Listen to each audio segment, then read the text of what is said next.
Hey, everybody, welcome to the Santita Jackson Show. AM 950 Radio. Boy, it's a joy to be with you today here in Minneapolis, St. Paul. And I'm on my YouTube channel, the Santita Jackson Show YouTube channel. Please like and subscribe there and click the bell so that you can be notified when we come on live. Please click the bell so that you can be notified when we come on live, but also just like I said, like and subscribe. And you can also join me on the Santita Jackson and Friends Facebook page. It was named thus because I want you to be my friend. So please meet me, Santita Jackson, on Santita Jackson and Friends, not the Santita Jackson page. Facebook can routinely removes people because there is a threshold.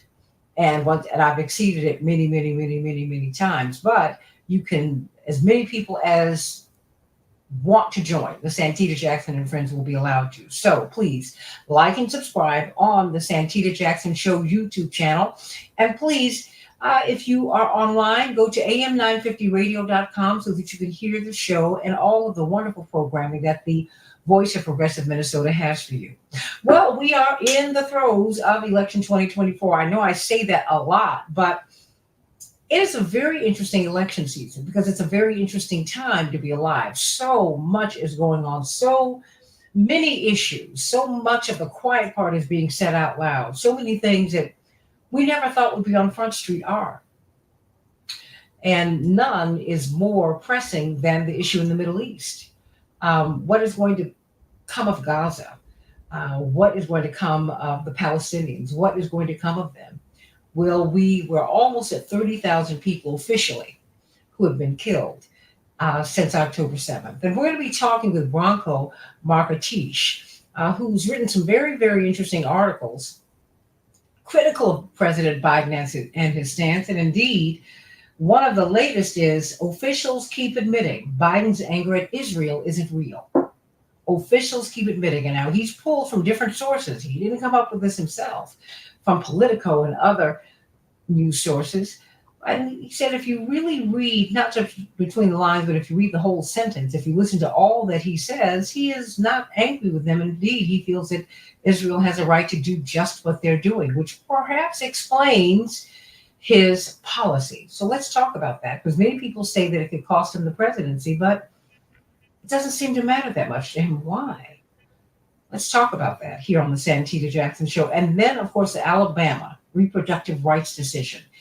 What will that mean? You already have one major hospital in Alabama that is now not doing any IVF treatments. Now, mind you, a lot of Americans, tens of thousands of Americans, depend upon IVF because of fertility issues.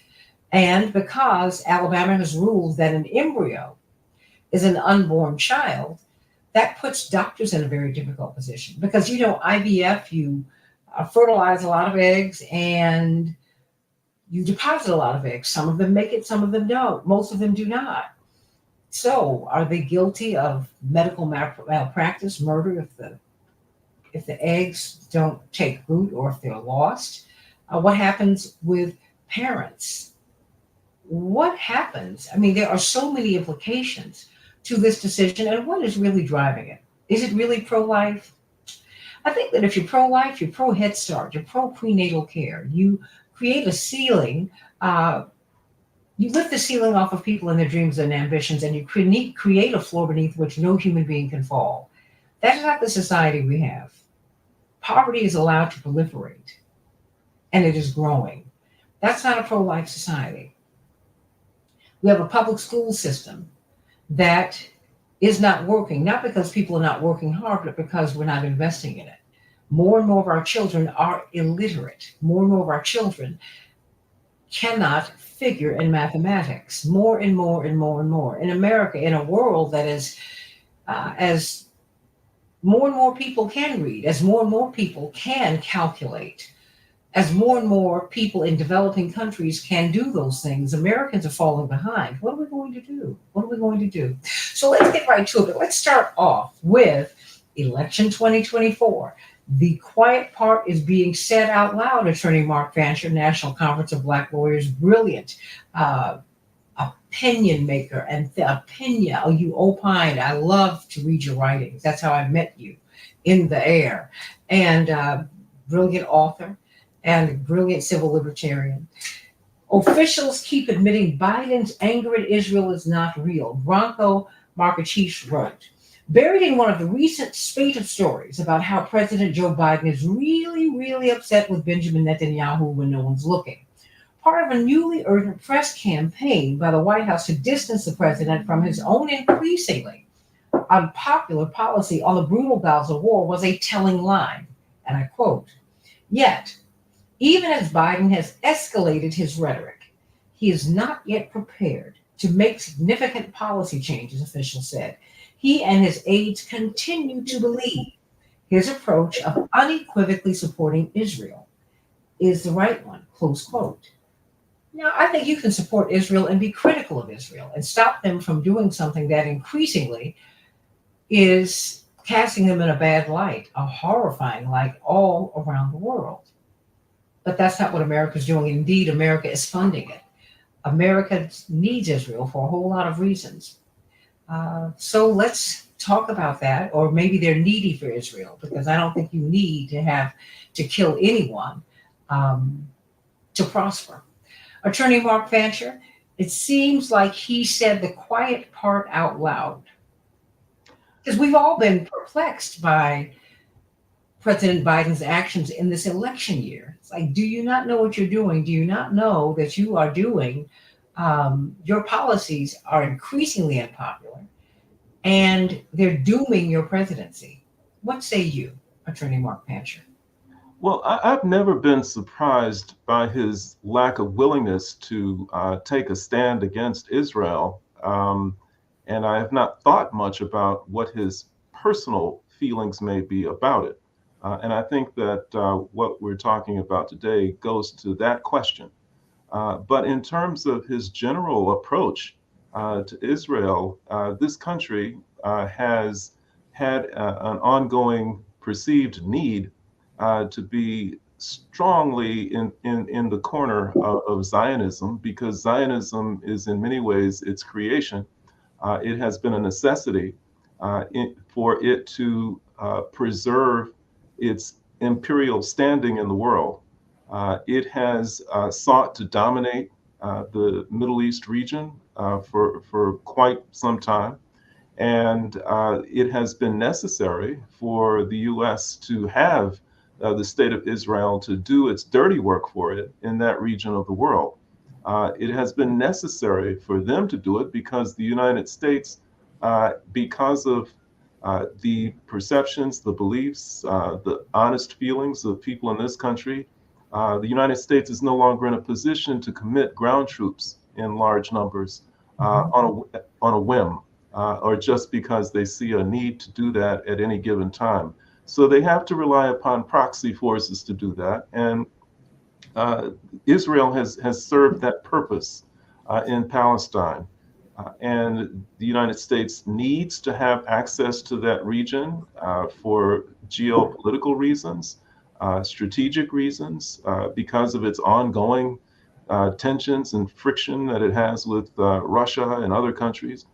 It needs to be in that region because of the oil resources that are there.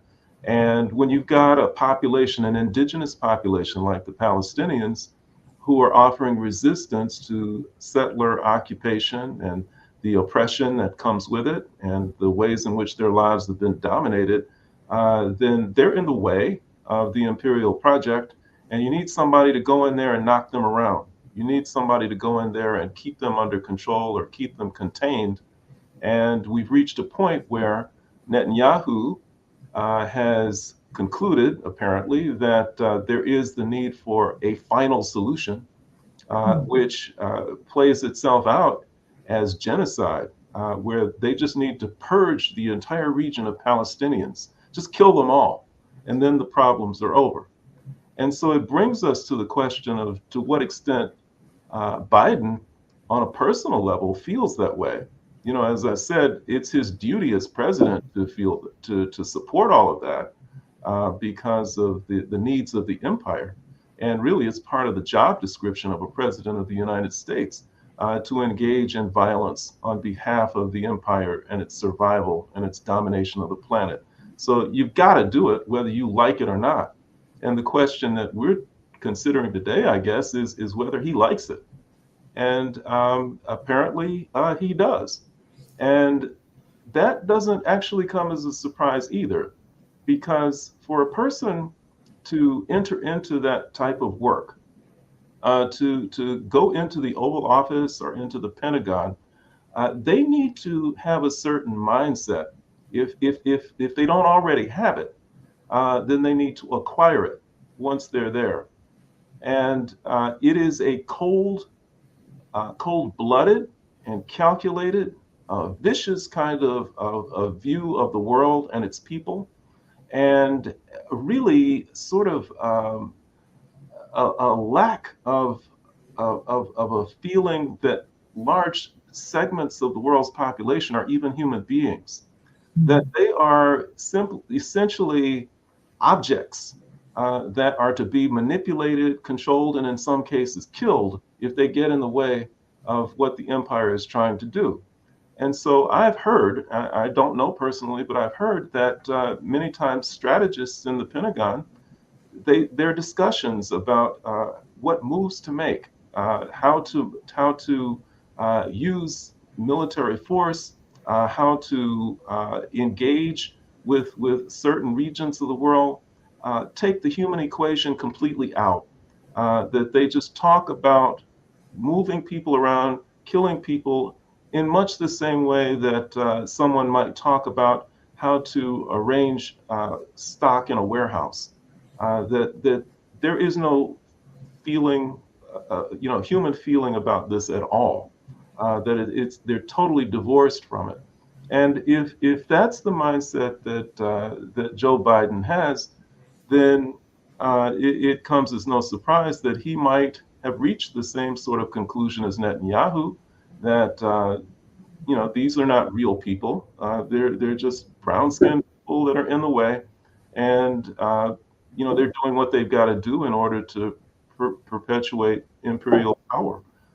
So I also reflect very often on, after Barack Obama was elected to office, there was a meeting that he was called to attend, involving the Joint Chiefs of Staff and the heads of the intelligence agencies and everybody that's part of the military establishment and the intelligence community.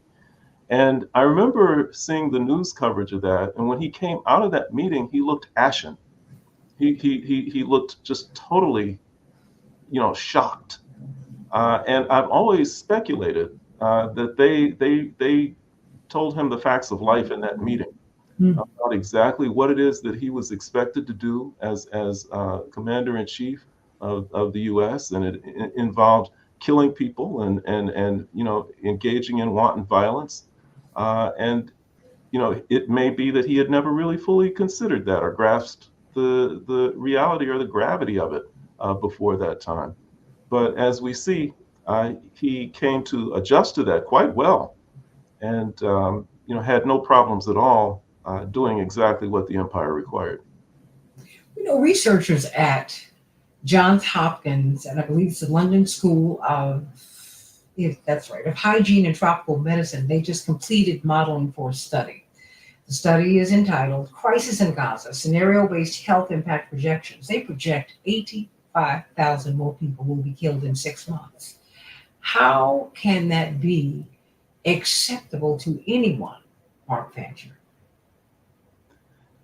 It takes a person who has become completely callous, someone who has convinced him or herself that these are not really human beings that are being killed. And to the extent that they are human, they are of a quality that does not warrant having any type of humanitarian concern for them, or any regard for them as human beings whose lives mean something. And it's not a novel or a foreign concept. It has been with us for a very long time, you know, among those of us in the human family. And most particularly during those periods of settler expansion and conquest, and you know, ideas and notions such as manifest destiny, where people who were not European were regarded as savages, uncivilized pagans, and not really worthy of the same type of consideration that would be given to those of Europe. So that if you need to go and take over someone's land for your own interests, then you can do that. The in the earliest years of so-called exploration and conquest, uh, those who engaged in this type of settler expansion needed to justify what they were doing morally.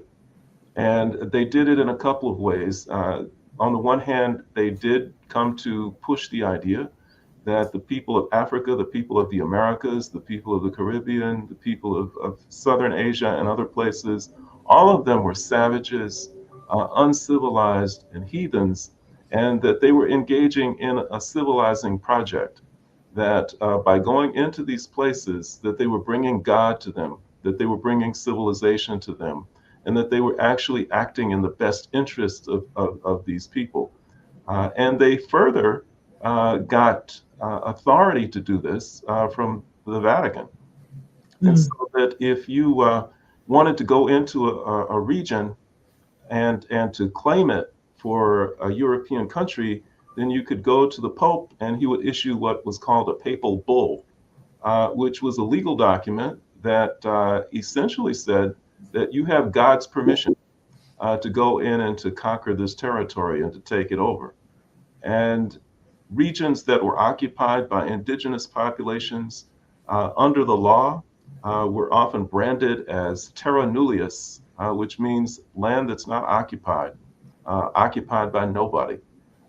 And this notwithstanding the fact that many of these territories were occupied by highly advanced civilizations, sometimes and very often, if not always, superior to the civilizations of the so-called explorers and settlers that came to try and conquer them. So this is an old way of thinking. It's nothing new about it. I think the only thing that may be surprising to many is that in an era when the standards of decency and morality have evolved generally in a progressive direction, many of the things that used to be regarded as normal and natural, like slavery and child labor and abuse of women, those things are no longer acceptable among the general populations of the world. The fact that there are still people in leadership who still have this old way of thinking is still a bit surprising on some level. Congressman Andy Ogles of Tennessee just said a couple of days ago that we need to kill them all, referring to the Palestinians. And even after the ceasefire veto at the UN, President Biden went on to a fundraiser at Haim Saban's home. He's known to be staunchly pro-Israeli, but I don't think you don't have to be pro-Israeli and anti-Palestinian at the same time. I think it's a false choice. But there are vast resources, and one has had to wonder, Dwight Mcke, welcome to the show. There is 2/3 of the American public, at least a couple of months ago, and the numbers have grown, have wanted a ceasefire. Only 11% of Congress have signed on to that. President Biden, in this article that Bronco Marsh, who's going to be with us in a few minutes, that he pulled from Politico and these other news sources. He said, wait a minute, if you really read what he says, they tell you he fully supports the actions of Israel. Hamas needs to be stamped out at any cost. And so he is really supporting the actions of the IDF, Dwight Mcke. I've been saying that all the time. I don't know why we're so gullible is to think that he ain't been playing a game with us. He knows exactly what he's doing, knows why and how he's doing it, but he also understands how to manipulate the public. He has empathy, the pretext of empathy down to a science, and he plays that card when it's to his benefit. But you can't tell me a man who's been in public office for 60 years does not understand the consequences of what he's doing. And he plays a little nutty, plays concerned. At the same time, Netanyahu is a proxy for both of their own ambitions.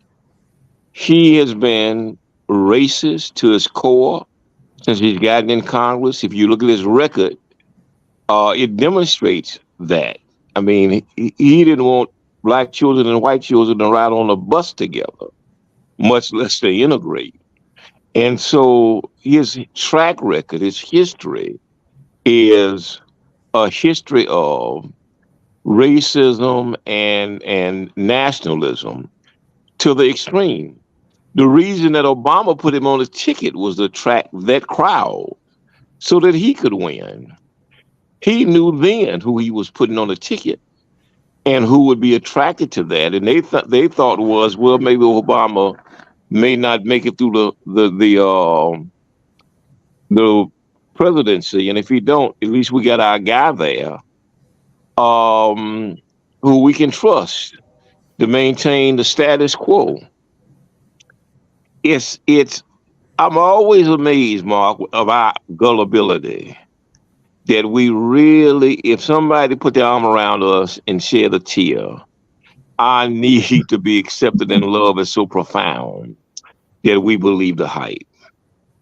Kanye told us Bush does not care about us. Michael Jackson said, I used to believe that it didn't matter if he was black or white, but I've been all over the world. I've met with some of the most important people in the world. And all I'm trying to tell you is they don't really care about us. I've learned the hard way. They don't really care about us. And so for us to see Biden that much different than Trump is for us to be operating in self-deception and self-illusion. So why? So what do you think the end game is here, Dwight?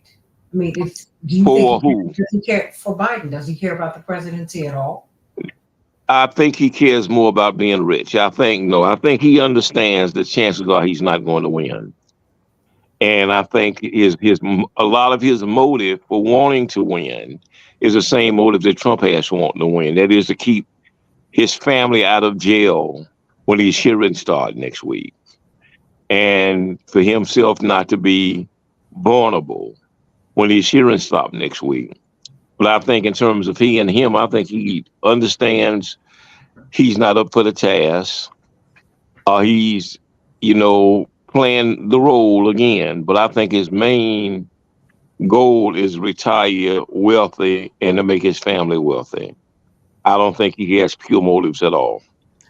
Yeah, I agree. I really honestly am convinced that neither Trump nor Biden are going to be their party's nominees, uh, in the end. And it could very well be that Biden has decided that he's basically going to play the role of hatchet man when it comes to the whole question of Gaza. That since he really has no future anyway, that he might as well go down in flames, standing strong for Zionism, and then making it possible for whoever the nominee is going to be, whether it's Kamala Harris or whoever it might be, to really be seen as the good guy here, who comes out with a more moderate kind of approach or perspective on that whole issue, in contrast to what he has been, so that people really have good feelings about the Democratic Party, even though in substance there won't be any real significant change. Well, Waleed Abu Halel, who is an economist and researcher of Arab in economic affairs, wrote in Common Dreams something. I think he's Gaines said the quiet part out loud. The terrifying scale, he wrote, of the destruction of Israel's war machine has wrought in Gaza indicates that the goal of this onslaught is not merely to destroy Hamas. We can infer that this aggression has been a long time coming, as Israel waited for an opportune time to unleash its full military force against the besieged Palestinian territory, which you and Mark have maintained, Dwight. And he says this, it comes down to gas and resources. He said, it is quite obvious. It is quite obvious. And when he goes through all of the gas and the resources that are that are just off the Gaza Strip, it is mind-boggling. Mind-boggling. And no one wants to say that quiet part out loud. I mean, nobody wants to talk about it. But that is to me, it's at the center of it. The Levant gas field includes the shores of historic Palestine, Israel, and Gaza, Syria, Lebanon, and on the opposite side, the island of Cyprus. As for the Palestinian shores of Gaza, British Gas confirmed in 1999, because they continue to make profits through all of this. We're going to bring up Bronco Marsh in a moment. That the reserves in the Gaza Marine are estimated at 1.1 trillion cubic feet of natural gas. The Palestinian Authority that same year granted British Gas a 25-year contract to exploit the Gaza Marine natural gas field. Until now, after 25 years, the Palestinians have never benefited from it. It's not unbelievable. And so let us bring up Bronco Marsh, the author of this book. And it is something, it's incredible. Yesterday's Man, the case against Joe Biden. It exposes the forgotten history of Joe Biden, one of the United States' longest serving politicians and one of its least scrutinized. Welcome back to the show, Bronco. How are you? I'm good. How are you? I am doing well. And of course, you're joining attorney Mark Fancher, National Conference of Black Lawyers, and brilliant civil libertarian and civil rights activist and social scientist. Indeed, brilliant. Really, just his analysis is just always so spot on. It's almost like he's prophetic. Dwight Mcke, affectionately known to all as Dr. D. You said the quiet part out loud. You wrote it. Among other things, officials keep admitting that Biden's anger at Israel is not real. Please explain. Basically, that piece was just a compilation of quotes, usually anonymous quotes from U.S. officials that I had just seen, following the war for the past, how long has it been, four months, where we're on the one hand given this picture of the Biden administration working very hard behind the scenes to try and rein in the Netanyahu government, and we're told that how many times have we heard that Biden is kind of at the end of his rope when it comes to frustration with Netanyahu, but nothing seems to change. And then meanwhile, as these reports are constantly fed to the media, usually at times of rising public outrage, I would just read these other statements being made by U.S. officials saying basically that actually, no, Biden actually agrees with this war. He wants to see Hamas degraded as much as possible. He wants to give Israel the room and the time to carry out its military operation. And all the talk about humanitarian concerns in public and all the talk about getting aid in and so on and so forth, and the worries we have about how many civilians are being killed over there, all of that basically is just a PR effort. It's a way to quell rising global discontent and domestic anger at what the Biden administration is doing, and basically to buy Israel more time. I think if you look at the way that the Biden administration has handled this war, that to me seems obvious, even without these officials coming out and admitting this in a variety of different outlets, because yes, we're constantly hearing all these things about how Biden is unhappy with Netanyahu, but the administration just does not actually do anything. to signal its unhappiness or to materially prevent Israel from continuing its war. In fact, it does the opposite.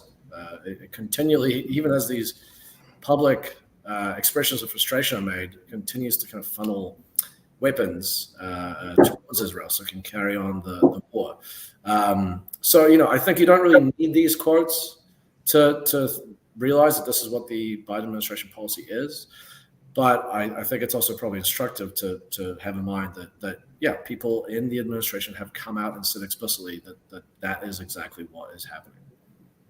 Bronco Marsh, everybody, the author of Yesterday's Man, The Case Against Joe Biden. What is his end game then? Does he not care? I would just ask Attorney Mark Fancher and Dwight Mcke if he cared about winning or losing the presidency. Dwight Mcke, very quickly, you said what before Bronco speaks to this? Oh, I said, no, that's, to me, for him, the presidency has always been a means to an end. And that's to position his family to be able to profit. And he really wants to be, a player at the economic level, the financial level. And he feels some obligation to take his family with him.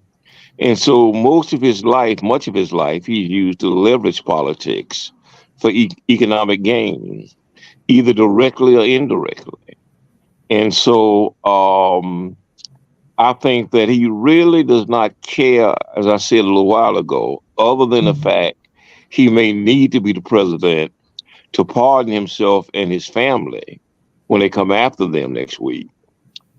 That would be a benefit to him. But beyond that, I think that he's perfectly willing to retire, take his money, and call it a day. And give the presidency to Trump or a Republican, right? Well, I think I think he want to keep the presidency on the Democratic side. Because again, that gives him a much more latitude and much more access to the reins of power and more money. And I don't think he wants to give it to Trump because Trump is going, if he becomes president, he's going to punish him. He is going to have a vendetta against him and that family. And there's a good chance that if Trump becomes a president, he's going to pay a terrible price for how he's treated Trump and his family. So no, he wants to keep it on the Democratic side. I just don't think he necessarily cares if it's him or not. Bronco, what is the end game for him? Because you made the point in the book, Yesterday's Man, that he's been one of the most high-profile politicians, but one of the least scrutinized.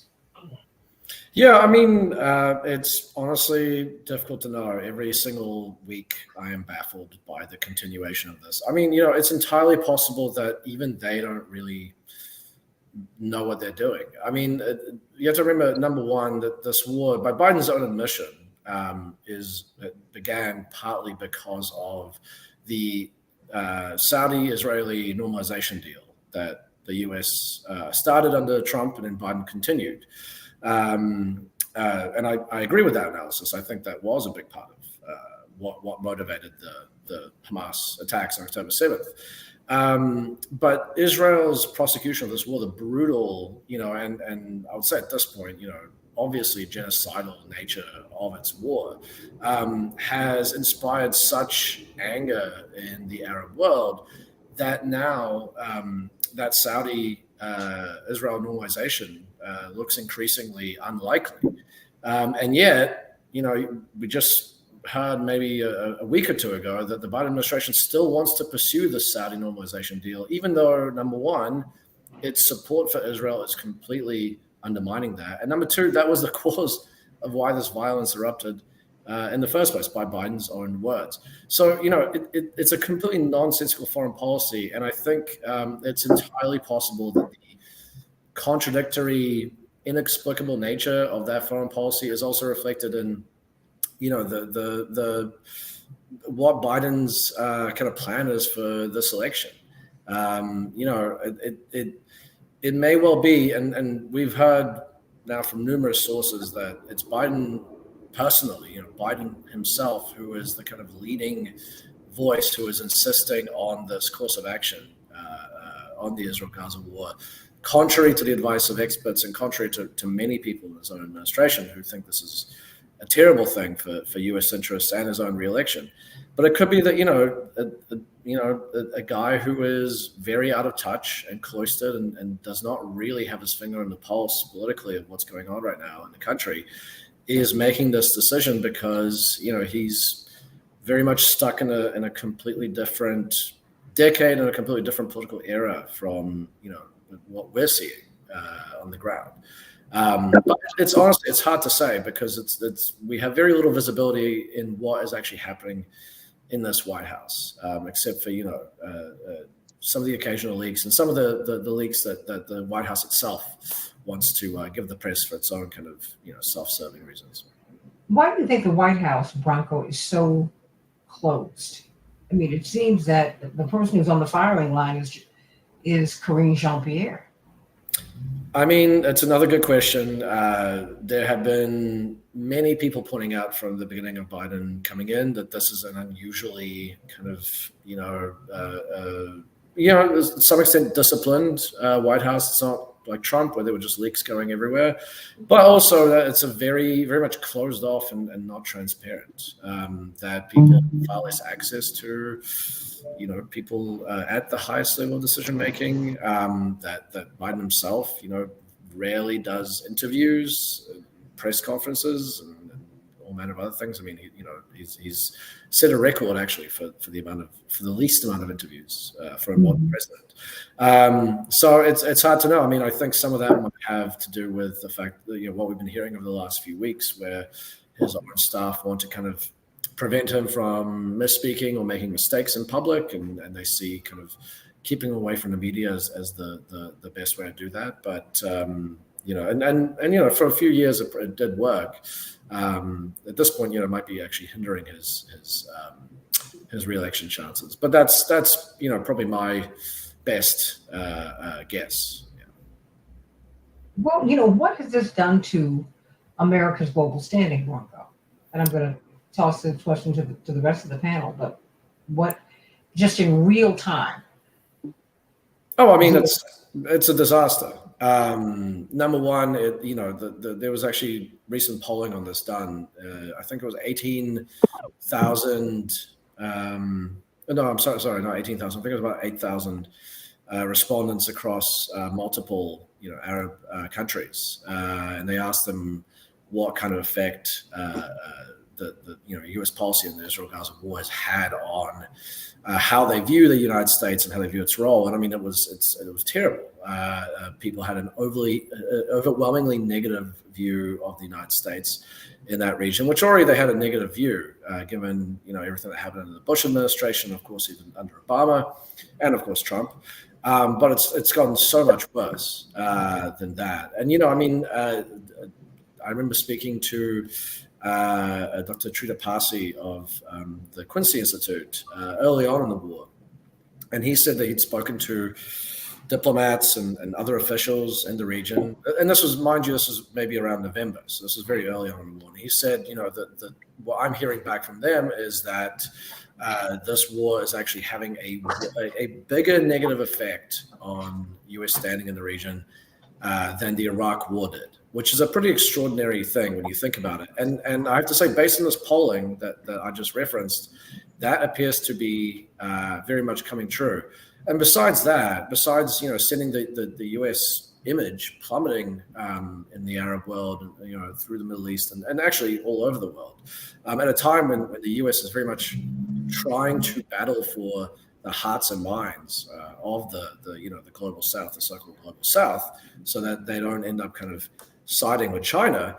At the same time, it's completely undermined the entire push that the Biden administration made since 2022 to kind of position the United States as the leader, the world's leader in kind of advocating for what they call the international rules-based order, but we might say broadly international law and human rights and so on and so forth, using the Ukraine war.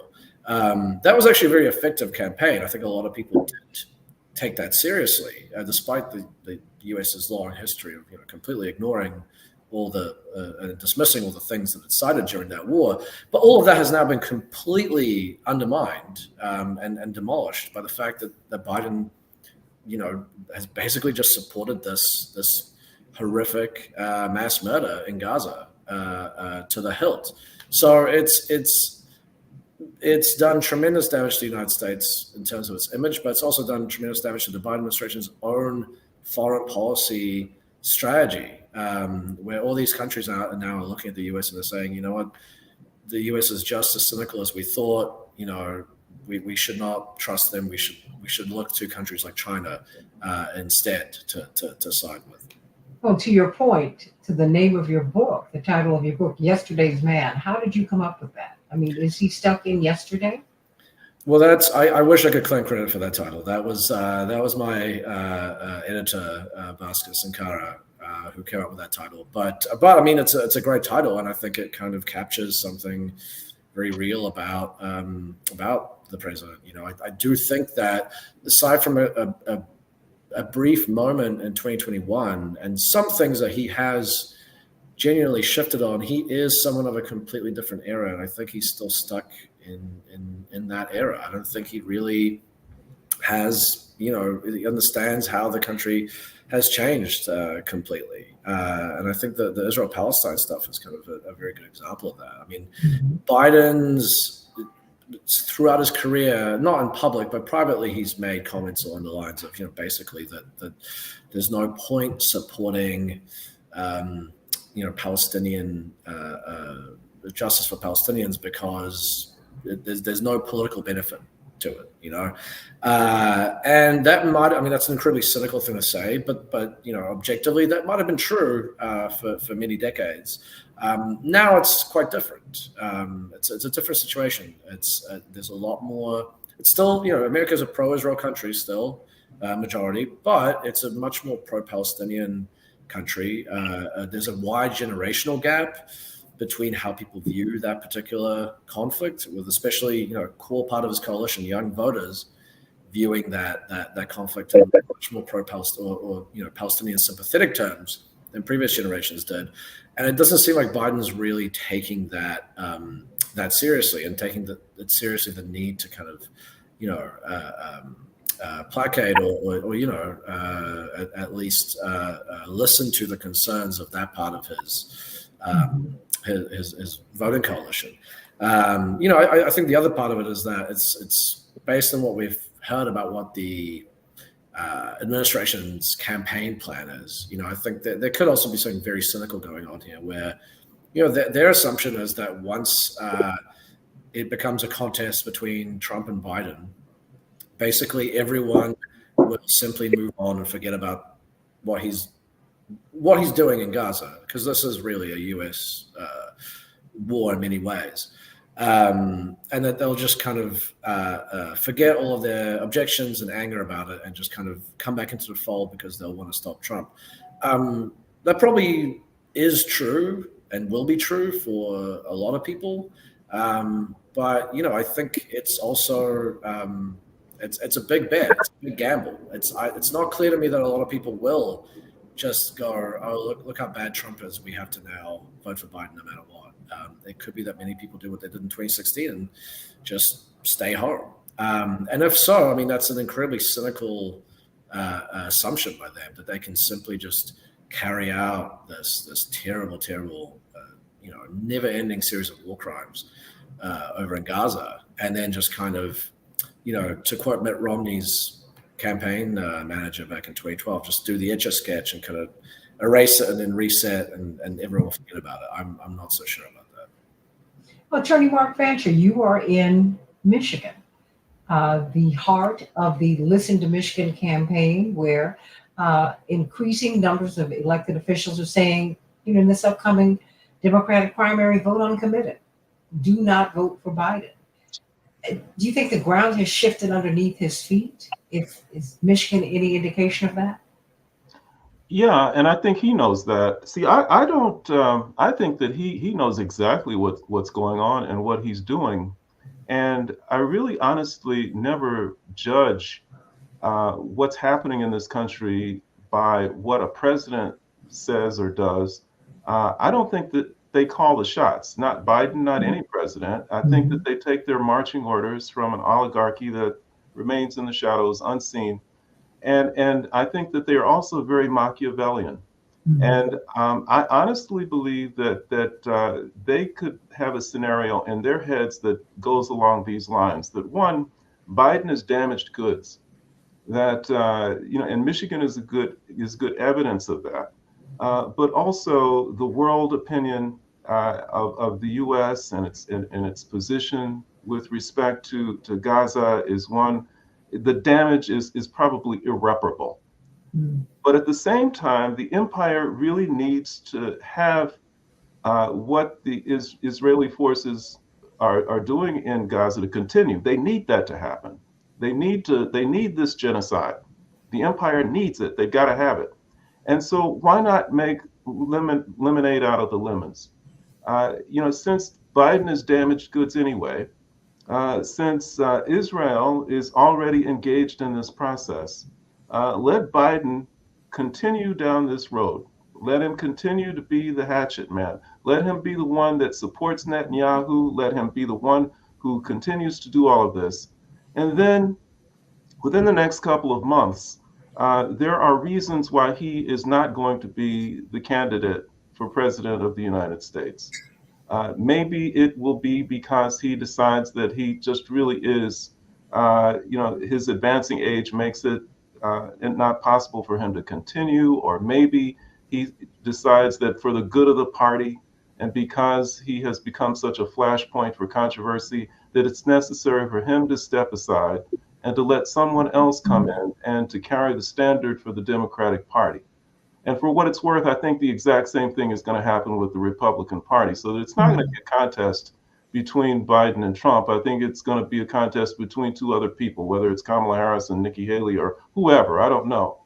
But whoever it is that succeeds Biden in the Democratic Party role will be someone who comes in as a fresh face, someone who comes in as a reformer, someone who wants to make a break and who wants to mend fences, and who implies, if not states explicitly, that Biden was all wrong, but this is a new day, and I'm a new person.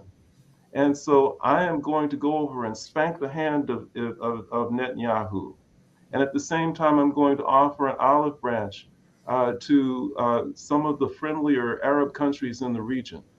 And gradually and slowly, they're going to divorce themselves from Israel because Israel in some ways has outlived its usefulness as the imperial presence in that region. And they're going to nurture relationships with other countries in the region who can step in and play that role for them. And I think that that's the way the oligarchy thinks. That if the Democratic Party doesn't win the election, then that's what the Republican candidate is going to have to do, because the oligarchy says that that's what they have to do. And presidents are errand boys or errand girls. They have to do what they're told. Bronco, Dwight, I know you'll be with us in the next hour. Bronco, I've got about 2 minutes here. I want to make one more quick statement if I can. Okay, about less than a minute because I've got to get out of here. Is that also understand that his role is to feed the military-industrial complex. 80% of all the money we spend for the Ukraine go to American business. Understand that he is from Delaware, and that's the land of DuPont. Was his primary sponsor. DuPont has made money off wars since 1776. They are the ones that basically invented gunpowder. And so that's his sponsor and his base. And so he has to perpetuate these wars because they have to feed this war machine. Bronco, the last 2 minutes belong to you. I'm not really sure what specifically. I mean, I think I'll just say that there's you have written that the quiet part is really not quiet. It's being said, but we don't want to see it. I mean, basically wants to perpetuate this war. Yeah. I mean, essentially, I think they've been pretty open about it, as open as you could possibly get. I mean, not necessarily at press conferences, but they admit it when they in more quiet moments. I think what I would say is I think people need to, in the United States, need to continue to put up the pressure, keep up the pressure on Biden and his officials. I know it doesn't seem like it's doing anything so far, but this is the only way anything's going to change, is to continue to make it clear there will be some sort of consequences politically, and hopefully that will break through. It seems like it is slowly breaking through to the White House, advisors and the campaign officials who recently, wrote an open letter to basically Biden saying, "Hey, this is really imperiling your re-election chances." So if you're listening to this and you haven't called your congressman or your congressperson or local senator, whoever, I would advocate doing that, and I would advocate going out into the streets and protesting. That's really the best hope for this to end, is for them to get a little fear about what might happen if they continue to support this, and hopefully that will at some point filter through into the president's brain, and he will come to his senses. Everybody, the book, Yesterday's Man, you need to read it. You really, really need to read it. It's a wonderful bit of history, and it's a reminder, and it's beautifully just brilliantly researched, and it just helps us to understand what we're looking at. Everybody, please stay right here on AM 950 radio and on the Santita Jackson Show YouTube channel. Stay tuned for the second hour as we talk about the Alabama reproductive rights decision. Stay right there.